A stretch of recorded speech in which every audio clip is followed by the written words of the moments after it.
Hey, welcome back everybody. Here's this Honda Foreman that I got.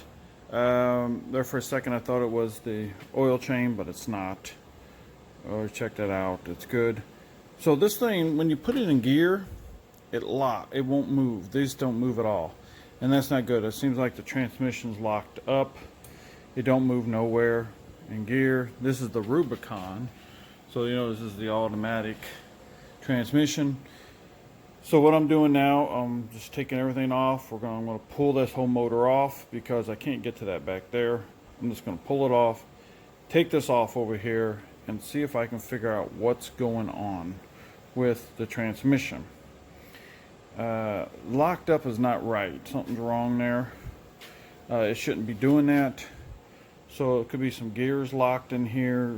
Something's wrong. I mean, it shifts okay, but something's not right. So I got to pull this whole thing out. Of course, you got to take all this stuff off. Get that off. I'm trying to keep from taking all the plastics off. We'll see. Definitely got to take this tank off. This is the oil tank. And just see. I mean, it runs good. Just don't move nowhere. It can be a host of things wrong with it. So, and as most of these, the deal, it's kind of a pain on these because you got to try and line this back up. This pulls out pretty easy, the front one, but this can be a pain. We got to take it off, and then putting it back on can be a little interesting. A lot of wiring. Of course, the exhaust has got to come off. I got to pull this here and get the gas tank off. Pull this out. So that's where I'm at. I'll bring you along here. There's really just holding this on. I don't even think there's. Yeah, there's one up here. There's here. They got this point here. Get around here, phone and make it sick. You got this point here, and here. So you got like 3 points holding this on, and the rest of it is held on by you know, that point there, the back, you know, the swing arm. So that's not much holding it on, but it's just you got to try to get this thing out of here because you can see that the motor goes way up into here. So hey, I'll bring you along with me, see how we can get this thing out halfway easy. What's it going to take? We'll find out. I need to lower this thing back down, get all the oil out of this thing, and then lift it back up and finish taking it apart. So I'll bring you along a little bit of the way. There's some little clips here. We're taking this off. And I gotta drain the water out too. This is a water cooled one, so I'm gonna have to do that also. So like I said, I'll bring you guys along and show you a few things, and hopefully it helps somebody how to take this off and what might be wrong with them.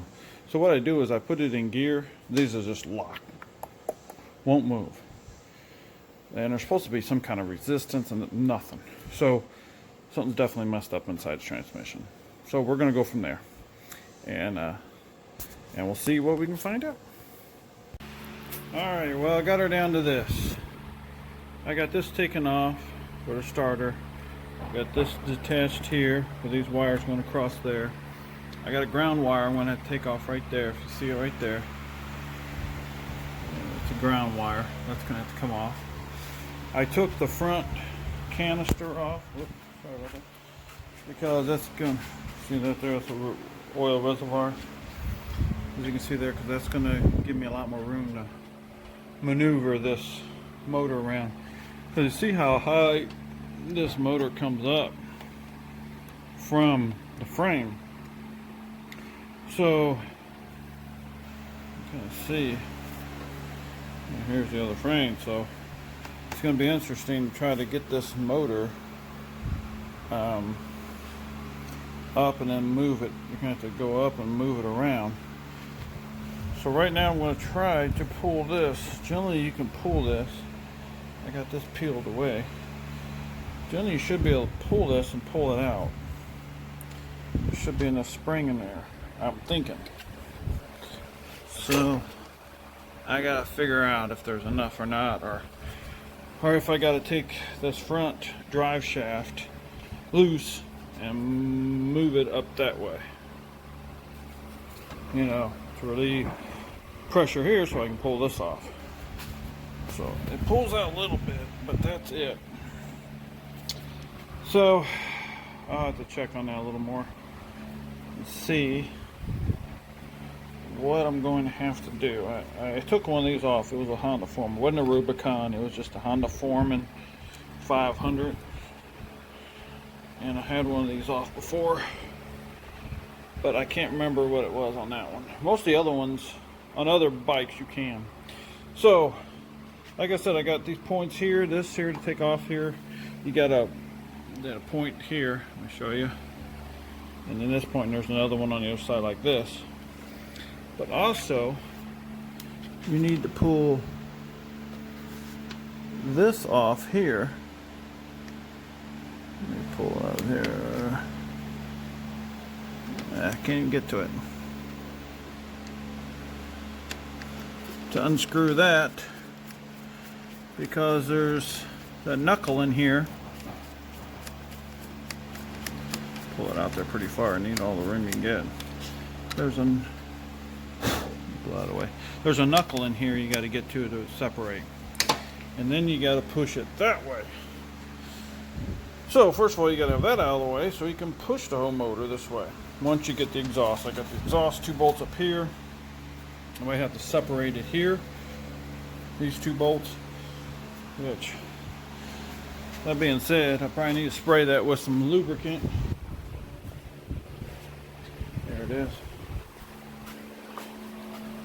Some spray that on there. Let that be setting. I sprayed it on these too to help me out a little bit when I go to take it off.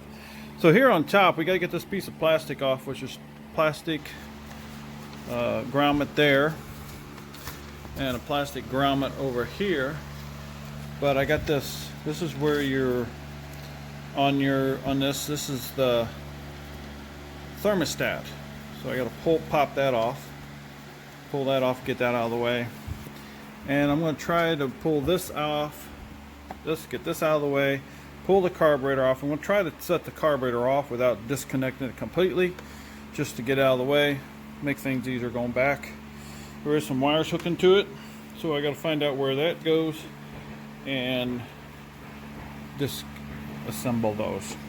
Alright, well, I'm going to get into this. I just wanted to show you how far I got. I went ahead and took the plastic off of this thing. Just going to make it easier for me. That's the only reason I did it. I just figure it should make it a lot easier for me to do that. Just take that off. Alright, well, I'll bring you back on when I get a little farther, give you an idea what it all takes to get this engine out of here. Alright, here I got a little farther. I got the breather out. There's 2 little plastic clips. Gotta hold the breather in there. Pull it out. This was a little jogger to try to get that out. With some tight quarters in there.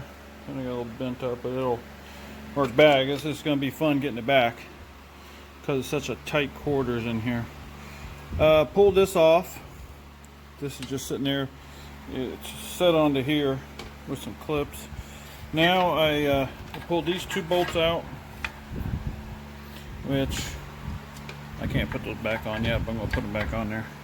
Then we have 2 bolts here, and hopefully, goes one hand. Well, I'm hoping I can pull it out, but I'm going to put that on there. I like try to put bolts back where they go. It just saves a lot more. Man, at the end, trying to figure out, okay, where did this bolt, and then I put bolts in the wrong spot sometimes. You have to change them at, it just takes more time. So if possible, try to put your bolts back where they came from. Bolts, nuts, whatever it might be. It'll save you in the long run. Alright, well, I look down in there, boy, that looks pretty and clean down in there. Wow. That really looks nice down in there. If you can see that, how clean it looks down in that spark plug hole. So it seems like this bike was kind of taken care of, it seems like. So, who knows? Okay, let's see. I ain't having very good, ain't coming very good here. I got these loosened up pretty well. I'm just trying to get the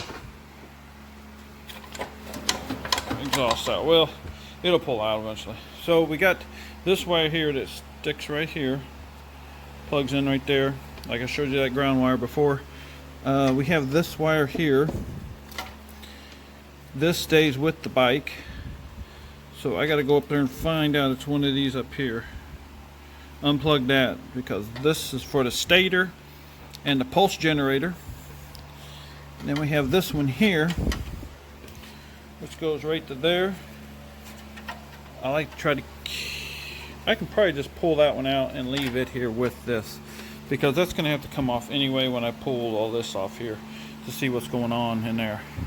So I might go ahead and pull that off of there and take this off and pull this off, take those, and I got to see what I'm going to do with that.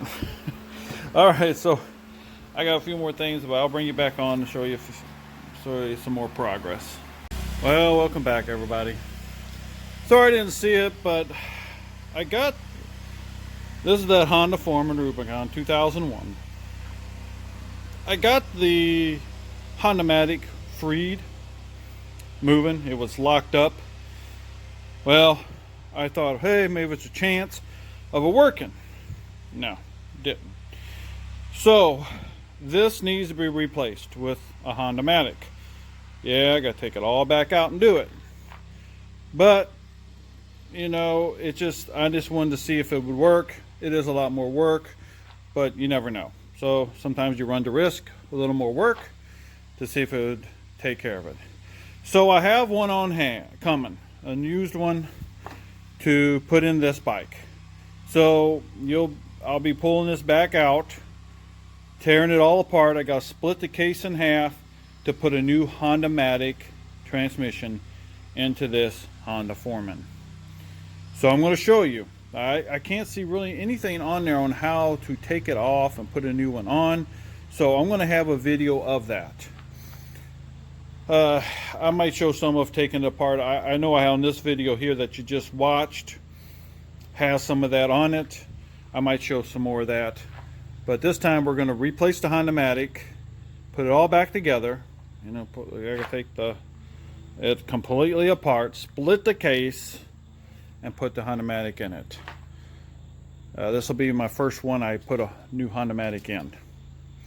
So I'm going to bring you guys along. I'm just going to finish this video with this. Hopefully something in here might help somebody, and then we'll go back, and when I get the part, I get to it, we'll bring that into play. So this one's sitting here now. It's got all the stuff on it, waiting for parts.